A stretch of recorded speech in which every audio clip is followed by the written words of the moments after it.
తెలంగాణ నూతన ముఖ్యమంత్రిగా గురువారం రేవంత్ రెడ్డి ప్రమాణ స్వీకారం చేయనున్నారు. ముఖ్యమంత్రి హోదాలో తొలి సంతకం 6 గ్యారంటీలపైనే చేస్తామని ఎన్నికల ప్రచారంలో రేవంత్ రెడ్డి ప్రకటించారు. అదే సమయంలో ఓ దివ్యాంగ యువతికి కూడా తొలి ఉద్యోగం ఇస్తామని ఆయన హామీ ఇచ్చారు. ఈ మేరకు రేపు జరగబోయే ప్రమాణ స్వీకారంలో కాంగ్రెస్ ప్రభుత్వంలో రజనీకి తొలి ఉద్యోగం కల్పిస్తూ రేవంత్ రెడ్డి సంతకం చేయనున్నారు. ఈ మేరకు ఆ యువతికి ఇప్పటికే ఆహ్వానం పంపినట్లు సమాచారం.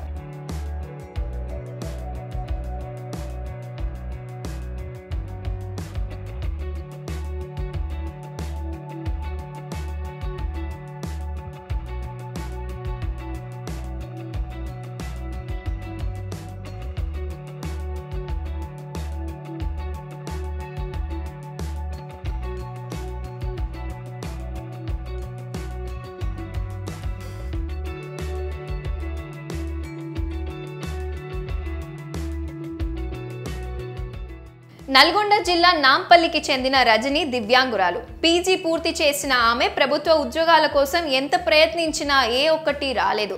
దివ్యాంగురాలు కావడంతో ప్రైవేట్ సంస్థలు అవకాశం ఇవ్వలేదు. చివరి ప్రయత్నంగా ఎన్నికల సమయంలో గాంధీ భవన్ కు వెళ్లి టీపీసీసీ చీఫ్ రేవంత్ రెడ్డిని కలిసి తన గోడు వెళ్లబోసుకుంది. ఆమె పరిస్థితి చూసి చలించిపోయిన ఆయన కాంగ్రెస్ ప్రభుత్వం అధికారంలోకి రాగానే తొలి ఉద్యోగం నీకే ఇస్తానంటూ హామీ ఇచ్చారు.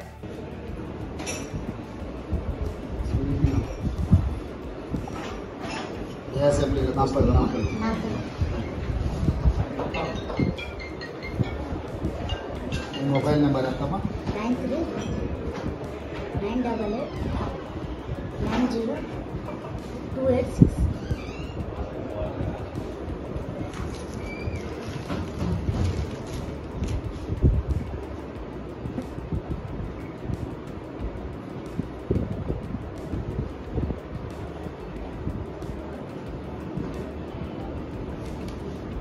అనుకున్నట్లుగా కాంగ్రెస్ ప్రభుత్వం అధికారంలోకి వచ్చింది. ఇక అధిష్టానం ఆశీస్సులతో రేవంత్ రెడ్డి ముఖ్యమంత్రిగా బాధ్యతలు స్వీకరించేందుకు సిద్ధమయ్యారు. ఈ తరుణంలోనే రజనీ పంట కూడా పండింది. ఇచ్చిన మాటను నిలబెట్టుకుంటూ రేపు ఎల్బీ స్టేడియంలో ప్రమాణ స్వీకారం చేసిన వెంటనే రేవంత్ రెడ్డి దివ్యాంగ యువతి రజనీకి ఉద్యోగం కల్పిస్తూ సంతకం చేయనున్నారు. డిసెంబర్ 9 నాడు నాంపల్లి మన ఎల్బీ స్టేడియం ఉంది కదా, ఎల్బీ స్టేడియంకు రా అనేది నంబర్ రాసుకోమను. నా నంబర్ రాసుకొని టచ్లో ఉంటుంది.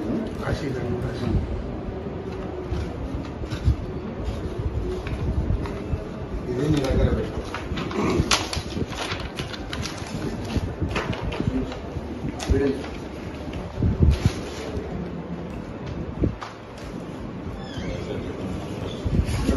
మొత్తం ఉన్నాయి కదమ్మా, ఇంకా మహాలక్ష్మి గ్రూప్లో ప్రతి